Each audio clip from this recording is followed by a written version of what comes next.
ಪೂಜ್ಯಾಯ ರಾಘವೇಂದ್ರಾಯ ಸತ್ಯಧರ್ಮರತಾಯ ಚ ಭಜತಾಂ ಕಲ್ಪವೃಕ್ಷಾಯ ನಮತಾಂ ಕಾಮಧೇನವೇ. ದುರ್ವಾದಿಧ್ವಾಂತರವಯೇ ವೈಷ್ಣವೇಂದೀವರೇಂದವೇ ಶ್ರೀ ರಾಘವೇಂದ್ರ ಗುರವೇ ನಮೋ ಅತ್ಯಂತ ದಯಾಲವೇ. ತಪಸ್ವಾಧ್ಯಾಯ ಶುಶ್ರೂಷಾ ಕೃಷ್ಣ ಪೂಜಾರತಂ ಮುನಿಂ ವಿಶ್ವೇಶಮಿಷ್ಟದಂ ವಂದೇ ಪರಿವ್ರಾಟ್ ಚಕ್ರವರ್ತಿನಂ. ಶ್ರೀ ಗುರುಭ್ಯೋ ನಮಃ. ಹರಿ ಓಂ. ಕೃಷ್ಣಾವಧೂತರು ಮಾಡಿದ ರಾಯರ ಸಹಸ್ರನಾಮ ಚಿಂತನೆಗಳಲ್ಲಿ ರಾಯರ ವ್ಯಕ್ತಿತ್ವವನ್ನು ನಿರೂಪಿಸುವಂತಹ ಅನೇಕ ನಾಮಗಳ ಚಿಂತನೆಯನ್ನು ಇವತ್ತಿನ ದಿನ ನಾವು ಮಾಡಿದ್ದೇವೆ. ರಾಯರ ಮಹಿಮೆಯನ್ನು ತಿಳಿಸ್ತಕ್ಕಂತಹ ಇನ್ನೊಂದು ನಾಮ ಓಂ ದುರ್ಧರಾಯ ನಮಃ. ರಾಘವೇಂದ್ರ ತೀರ್ಥರಲ್ಲಿ ಅನೇಕ ರೀತಿಯಾದ ಸಿದ್ಧಿಗಳನ್ನು ನಾವು ನೋಡಬಹುದು ಅಂತ. ಒಬ್ಬೊಬ್ಬರಲ್ಲೂ ಒಂದೊಂದು ರೀತಿಯಾದ ಸಿದ್ಧಿ ಇರುತ್ತೆ. ಕೆಲವರು ತಪಸ್ಸಿನಿಂದ ಸಿದ್ಧಿಯನ್ನು ಪಡೆದುಕೊಂಡಿರ್ತಾರೆ, ಕೆಲವರು ಜ್ಞಾನ ಸಿದ್ಧಿಗಳಾಗಿರ್ತಾರೆ, ಕೆಲವರು ತತ್ವಜ್ಞಾನಿಗಳಾಗಿರ್ತಾರೆ.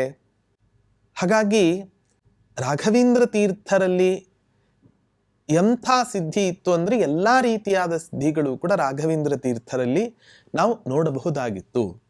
ಅಮರಸಿಂಹ ತನ್ನ ಅಮರಕೋಶ ಗ್ರಂಥದಲ್ಲಿ ಸಿದ್ಧಿಗಳನ್ನು ನಿರೂಪಣೆ ಮಾಡಬೇಕಾದರೆ ಅಣಿಮಾ ಮಹಿಮಾ ಚೈವ ಗರಿಮಾ ಲಘಿಮಾ ತಥಾ ಪ್ರಾಪ್ತಿ ಪ್ರಾಕಾಮ್ಯಂ ಈಶಿತ್ವಂ ವಶಿತ್ವಂಚ ಅಷ್ಟಭೂತೆಯ ಮಾತಿನಂತೆ ರಾಘವೇಂದ್ರ ತೀರ್ಥರಲ್ಲಿ ಅಣಿಮಾದಿ ಸಿದ್ಧಿಗಳು, ಗರಿಮಾದಿ ಸಿದ್ಧಿಗಳು, ಇವೇ ಮೊದಲಾದ ಸಿದ್ಧಿಗಳೆಲ್ಲವೂ ಕೂಡ ಅವರಲ್ಲಿ ಸಿದ್ಧಿಸಿತ್ತು ಅಂತ.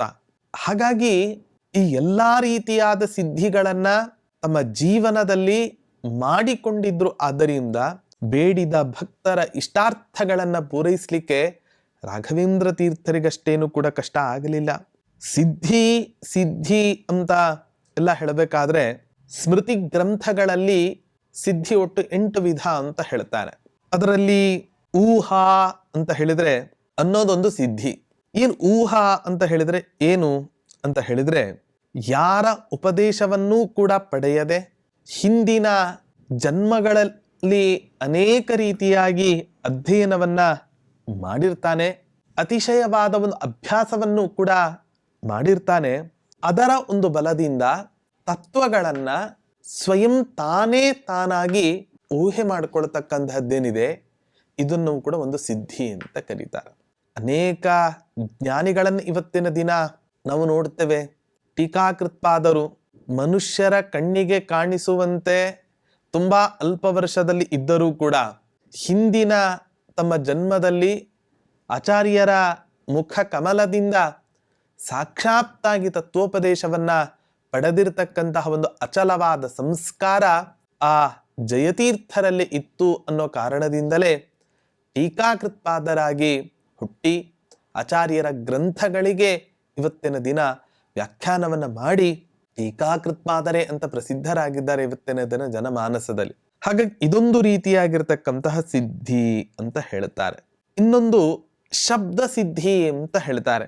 ಏನಿದು ಶಬ್ದ ಸಿದ್ಧಿ ಅಂತ ಹೇಳಿದ್ರೆ, ಯಾರೋ ಪಾಠ ಮಾಡ್ತಾ ಇರ್ತಾರೆ, ಅದನ್ನ ಕೇಳಿ ಅಥವಾ ತಾನೇ ಸ್ವಯಂ ಆಗಿ ಆ ಶಾಸ್ತ್ರ ಶಬ್ದಜನ್ಯ ಜ್ಞಾನದಿಂದ ಏನೊಂದು ಸಿದ್ಧಿಯನ್ನ ಪಡೆದುಕೊಳ್ತಾನೆ, ಇದನ್ನ ಶಬ್ದ ಸಿದ್ಧಿ ಅಂತ ಪಡೆದುಕೊಳ್ತಾನೆ.